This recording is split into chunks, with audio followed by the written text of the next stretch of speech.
So the first question I would ask, how fast is real time? Actually, we talk about real-time data analytics.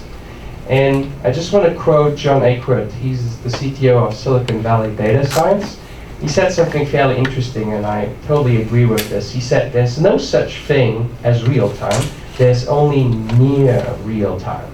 And typically, when we talk about real time, what we actually mean is architectures that allow us to respond to the influx of data without persisting it to a database first. And this is an interesting statement, and it holds very true, because that brings me to the point of what do we mean with real time? We mean to process data as it comes in, as it arrives into a certain stream storage, and then we process it in the present rather than in the future. Rather than saying we store it somewhere and then we process it later, we process it as it arrives. Now, if we say fast, people always ask me, what does that mean in terms of time, right? Depends on what you consider the present, and that depends on your use case. A good example is an e-commerce platform. How fast do I need to be? Are you going to click within 10 milliseconds on every different product? No, you won't. You click on something, you look at it, you click on the next item, you might put it in your shopping cart. So the attention span is generally a variety of seconds, 5, 10, all the way up to potentially 30, 60 seconds. So if we talk real time in an e-commerce scenarios, we talk about the attention span of a potential customer. If we say that's 5 seconds, 10 seconds, then that's what we define as real time. Take another example. I currently live in Hong Kong, lots of options traders there.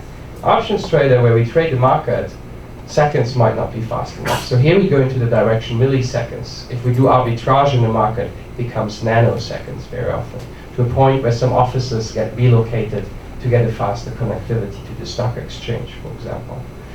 Think about a guided missile, right? A missile that flies around, potentially close to the speed of sound, or at least 1,000 kph, right? Needs to make decisions fairly quickly. So if we talk about real time, the first thing that I would ask you to do is think about what is the real time that I expect. And you find more often than not, you're in the kind of second scenario, right? An attention span of a potential customer.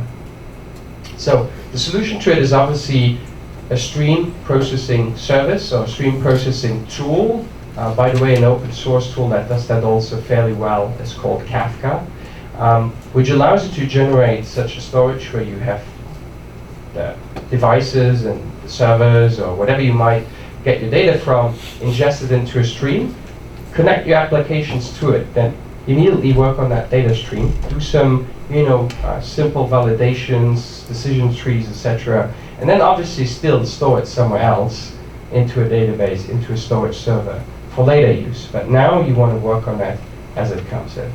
So let's try to understand that a little bit better and how Amazon can help here.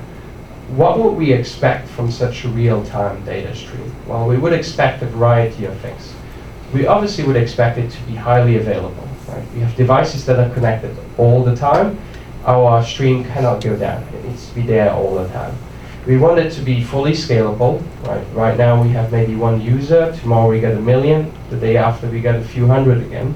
So there's variability on what we expect on that stream. It needs to scale up and down. And we want it to be fault tolerant and obviously durable.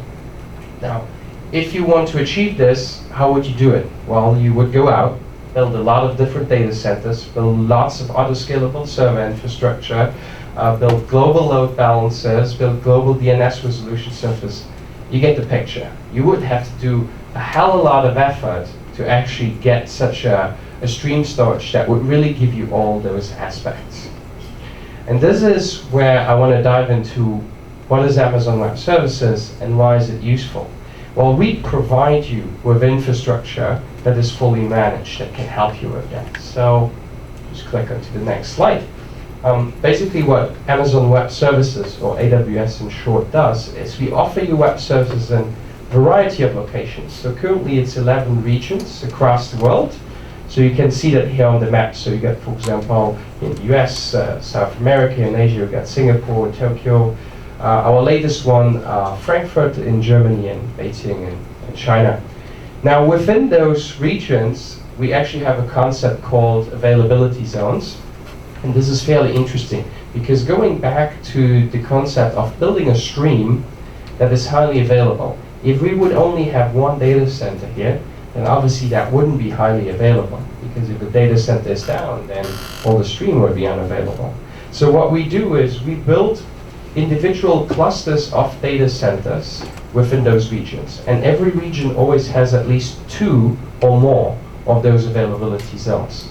Now those clusters of data centers are connected to different power grids, different electricity grids, different network connectivity, different tier 1 transit providers. What we try to do is basically eliminate single point of failures. So if you run an application or service on us across multiple availability zones, you are highly available to a point where an entire data center could go down and your application remains available. So let's have a look at how that helps. And the services that I'm going to talk about today, a majority of them always span across multiple of those availability zones. In addition to that, for the data ingest, we also got edge locations. They're not on the map here, but they're 53 across the world, including one here in Taipei, for example. These are network entry points, great for your data ingest. So we have content delivery networks and DNS resolution services on those, but they're also great entry points for your initial data ingest. And that's important, especially if we think about collecting data from mobile devices. The last mile from here to the first entry point is the one where generally the connectivity is not as good. So it's important to get edge locations as close to the end user as possible. And we continuously expand, obviously, on that footprint. Now, when I say web services, what is it? So I talked just on that map around the little green bar here, which is our regional presences, different clusters of data centers that we built. But what do we stack on top of that?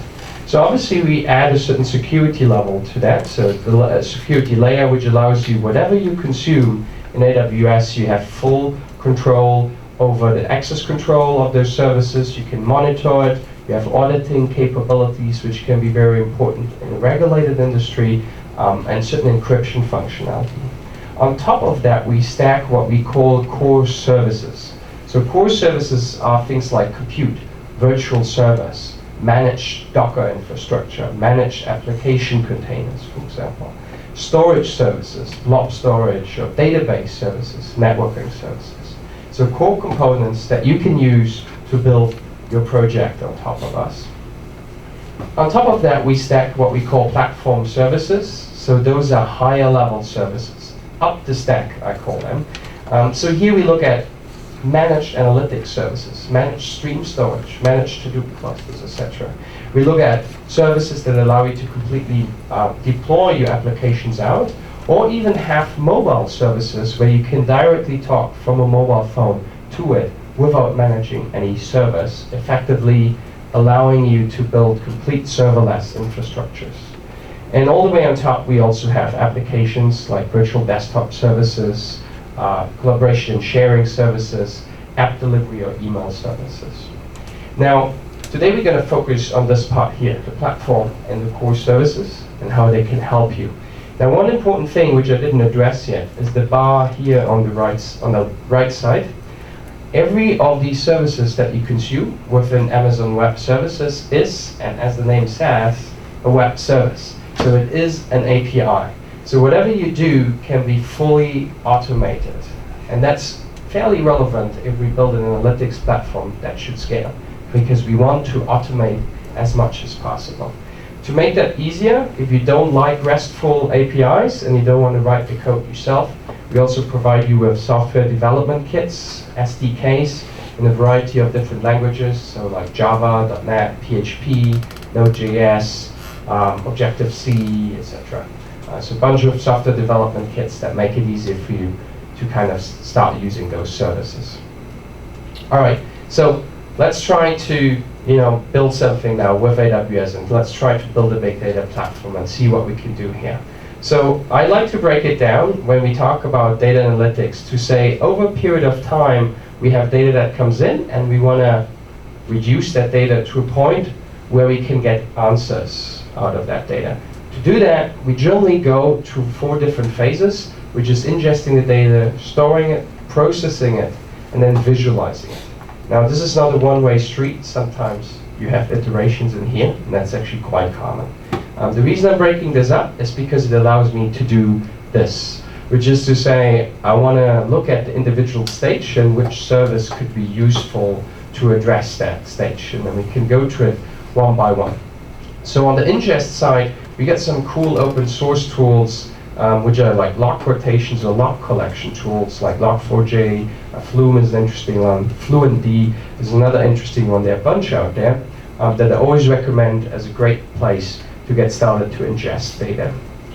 If you build mobile apps, you might also be interested in using managed services for this. So we got a service called Amazon Mobile Analytics, which is part of our mobile SDK. So you can just include that in your app, collects information of how users are using your application, sends it back to you. Sometimes if you got massive amounts of data, especially in an enterprise setting, they sometimes tell me, well, I get this 500 terabytes of data. If I upload this, it's going to take me weeks to get it up into your cloud environment. In this scenario, AWS import-export is interesting. It's basically you send us your hard drives in and we load it up. So if you have massive amounts of data, other great way of ingesting it. When it comes to storage, and I'm going to go into more details on the individual services here, you generally have a few things. You have relational databases. Do not ever forget about those. A lot of people, they tell me, I'm no SQL, I don't care about relational databases anymore. I wouldn't do that, because sometimes when it comes to transactions, relational databases make sense, and they still belong into the big data mix. RDS is our fully managed relational database service. Then obviously the NoSQL databases is an interesting place to store data too. DynamoDB is our managed NoSQL database. Very often you want to look for certain object storage where you can just dump any kind of structured, unstructured data. That's what S3 would be like, our simple storage service. Search indices also belong into the mix of data analytics, and then obviously stream storage, which is what we like to use in real-time data analytics, which would be Amazon Kinesis. After we store that data, we kind of want to process it. Here we have different options. So I talked about Hadoop earlier, and the entire projects on top of Hadoop. So think things like Hive or Spark, Mahout or Spark R or R on Hadoop.